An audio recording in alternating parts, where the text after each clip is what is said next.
My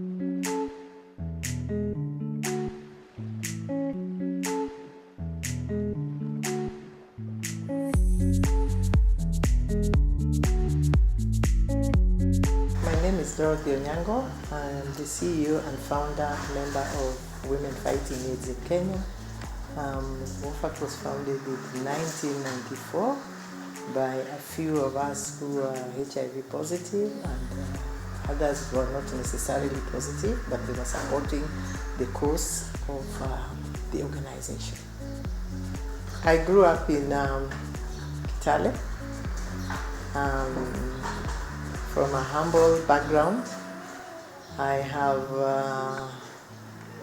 two brothers and one sister, and I went to school in Kitale, primary, and I went to St. Bridget's for secondary school in Kiminini, of course, in Ashindishu. And of course, after my secondary education, I think my parents were really struggling to raise us up and pay school fees, so I came to Nairobi and I was staying with my auntie, and I got a job. That was in 1978, and I worked for Kenya National Assurance Company in Kenya National Assurance in accounts department. And of course, I had not gone to college for that, but I was a clerk, accounts clerk. So, just to enter data, to enter figures. And yeah, I think that's where I started my career. Later on, I did a course in marketing, and that was really way back. And then I joined an organization called Kenwide Media. They were an advertising company, so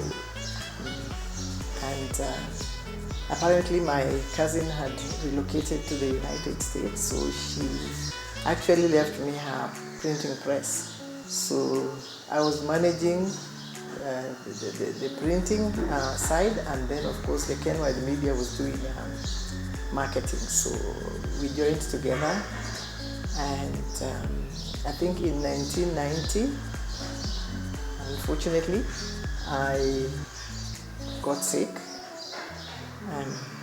I would go to the hospital many times, and I wouldn't get well. So the doctor decided to test me, and they didn't tell me what they were testing me for. So they said, okay, let's see why you keep on taking medication, and the cough is not going, and the fungal infection is not going, so let's test you. So they did a test. Those days an HIV test took some time before you could go for it. I think I took a week before I went for the test. And when I went for the results, she was an Indian doctor. She told me that, we did an HIV test and it turned positive. I couldn't understand what she was talking about. And I told myself how it's, because for me, from what I know, HIV is for those people there, So there was no way I could have gotten HIV, and I had one partner. So yeah, I think I was in denial, and that was those days when HIV was really stigmatized. We had people in the billboards, with bones, like skeleton, people dying. So really, I knew that was the end of the road for me. But luckily, I was introduced to one of the people who actually got infected, and they had gone public about it. He was called Roland Lenya. Fortunately, he's delayed. He has passed on. And I got encouraged. Although the doctor had told me I have 6 months to live, I should prepare for my children within that 6 months to make sure that everything is okay. In fact, in hospital, I think they also didn't have information about HIV those days, because I remember when she told me I was positive, she told me to go to the dentist. Within within the facility to check my teeth, and also an ENTC person to check my ears. And I could not connect what relevance that was. But you see, that time when you're told you're positive, you think probably through your teeth or through you might get cured, or you might, So yes, it has been a long journey, but as I was telling you, I met this Roland Lenya, and he had already connected himself with people. He had information about people living with HIV outside, and I think he had also traveled to Madrid, Spain, in one of the conferences where people living with HIV were there, and they just shared their experiences. And luckily, I met him, and I met him in 1992 after my diagnosis, and there was this conference that was coming up in Amsterdam.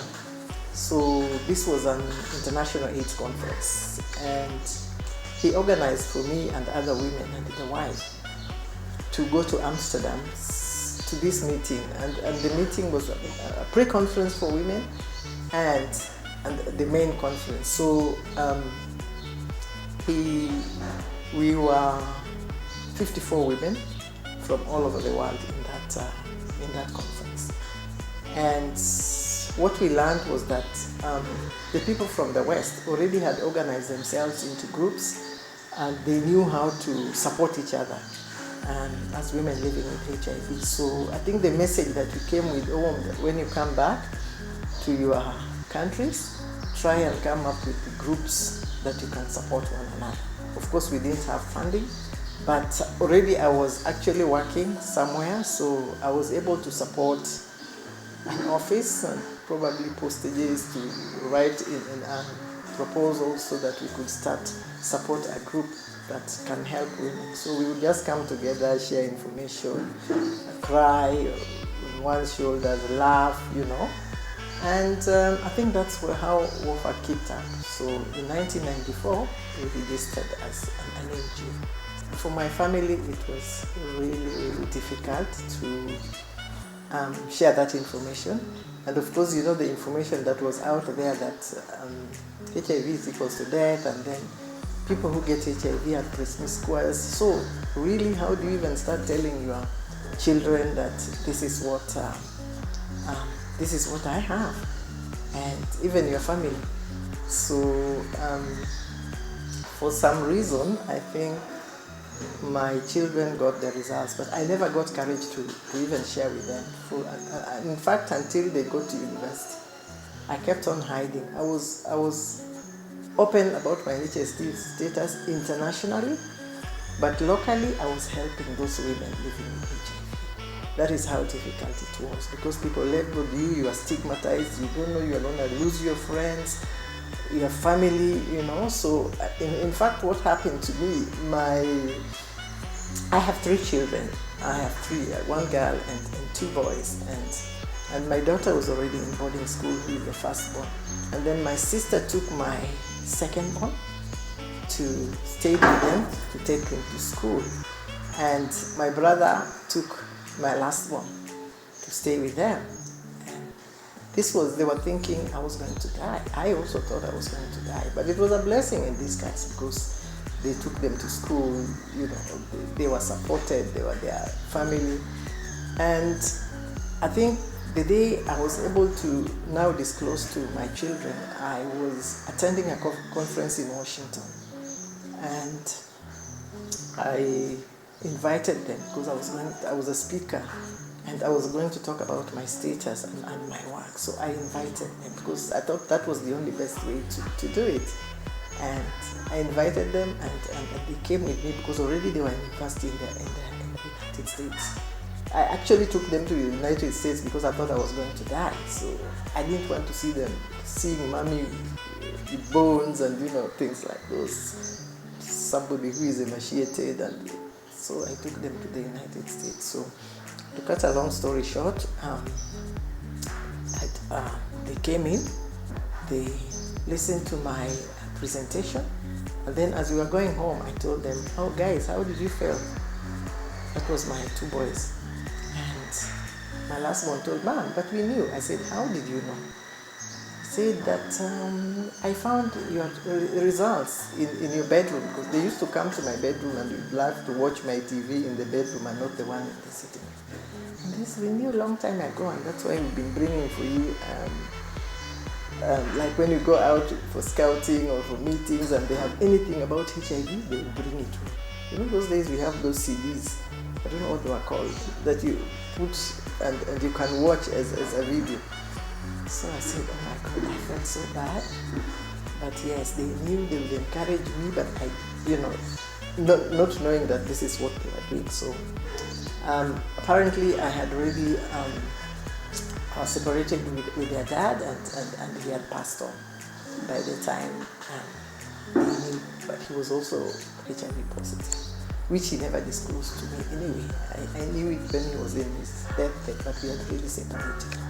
I've been doing this deep down from my heart, and my purpose is to really see an HIV-free generation, and more so for adolescents and young girls living with HIV and those who are born with HIV. They have a life to live, and therefore with my stories and sharing, for me it is to see that somebody else is touched, somebody else can get support from my sharing, and also to just empower people to live their lives.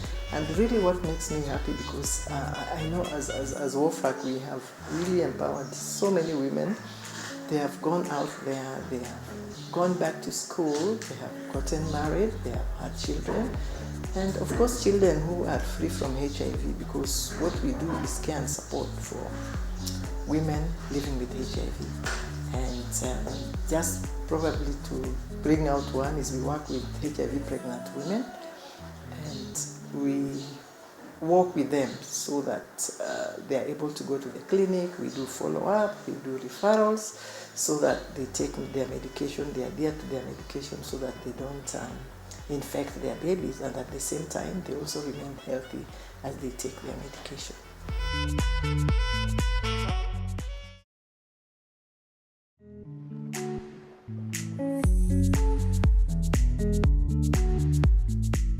In my work, I learned that I have to read. Things change every day, so I really have to read and ensure that I'm in line with the new things that come up. And so I went back to school. I did my undergraduate at University of Eastern Africa, Baraton, and I did community development. Currently, I am doing Masters in Leadership. I think I just have 1 unit to graduate. And I'm doing this for myself to get information, and also to show those people, young people who are HIV positive, that life does not stop at your HIV diagnosis. You can go on and go on. Because for me right now, I'm 65 years old, and I don't think I'm going to get promotion anywhere. So it is for that person outside there, that young person who is HIV positive, who thinks that with HIV diagnosis, life has ended. So I want to encourage them that they can continue. They can continue. They are still young. They can live their lives positively. They can go back to school. They can get married, and they can have children who are HIV free. I think one thing that probably I was told then that I would want the younger people or people we work with is that they should know their partners, they should know their sexual partner, they should know who they are dealing with. Not that engaging with somebody who is HIV positive is wrong, but at least they should understand how you can protect yourself both as young girls and even as women, so that you do not regret in future. What I want to tell people out there, and especially young women, is that just be courageous. do what you think is best for you. Do what you want in your heart that can help people. It's not that everybody will go public, but you can help people even without talking about, without going for HIV, like without going to media to tell people that you are HIV positive. You can still do it without opening up, but you can, the people you talk to, the people you relate with, it's important to tell them. It's also important to tell your sexual partner about your HIV status, because it keeps you free, and it also educates people out there that it is manageable. HIV is not equals to death. You can manage it. We have medication. You can protect your partner, and by protecting your partner, you take your medication as is required. You adhere to your medication, and definitely when you are HIV, when your viral load is undetectable, you cannot infect your sexual partner. So I think these are kind of information that we want to pass out there to the young women, that they need to understand that they can live long and they can protect their partners. And also for the men, of course, I've just talked about young women because this is women fighting AIDS in Kenya, but we also work with men. So also men should understand their partners. They should work very closely with the women, and of course many a times women are the ones who are diagnosed first, and once this happens, sometimes the relationship gets very hostile. So we would encourage men to support their wives, to support their girlfriends, and really it would be a better place for us to all live in. At WOFAK, we work with adolescent and young women living with HIV. We work both with women, elderly women. I think currently we are seeing still an increase in the number of young women getting infected, and I think there needs to be more awareness. Many years ago we used to be very aggressive, but currently I think we do not have that funding to actually create awareness and even have, like in this center we used to have women living with HIV coming to share their experiences. So we do not have such support groups that will support young people to share their information or get new information. That kind of support is not there. So this could be one of the reasons why we are seeing the number of young people getting infected. And then I think it is a very fast-moving world for young people. And many a times I've heard them say they don't want to take, they're tired. They get tired of taking their medications. And some even say the medication makes a lot of noise when they carry it in their bag. And probably also if you go out and you forget taking your medication, definitely you will not adhere to your medication. So probably you went for a date, you didn't want your partner maybe to know about your HIV status or that you're taking your medication. So adherence becomes an issue. So there are very many things they are struggling with. So it is, I think they're delicate and they need really some kind of psychosocial support to help them continue with their lives. I think in terms of treatment, the scientists are working day and night, and just recently we were informed that now we can have injectable drugs for ARVs, and I think this is something really good for especially young people, because it is something that you get injected for. You get injected and you can stay for 3 months without swallowing, the medication that you keep on forgetting. So I think for young people, this is really something that will help. But probably we need a much longer one. We need 6 months, and then you go twice a year without having the drugs that make noise in the handbag for the young people. So I think this is something that we need to follow. I am not sure whether we have. I know there was a pilot in Kenya, but it is not in the market as far as I'm concerned. If it is, I do not know, because I would have run there myself to have it. Yeah, because people get tired. But anyway, even if you know that it is something that is going to work for you, then you will stick to it. But I think the injection is something really we need to celebrate about. In our program, we employed then mostly people living with HIV. But now we employ anybody as long as you are qualified, because we have projects that we carry out within our field. So you have like an accountant, you have a program officer in the field, you have somebody who takes care of orphans and vulnerable children, you need a nutritionist, so they have to be professionals. But still, we are still biased a bit. We preferably if a person living with HIV is qualified, then we will definitely consider that one first. WOFAK, this is our drop-in center. WOFAK is in Kayole. This is our drop-in center. WOFAK is a national organization, and we are in Nyanza, we are in Coast, we are in Western. Those are some of the branch offices that we have, and our work is care and support for women and children and young people living and infected by HIV.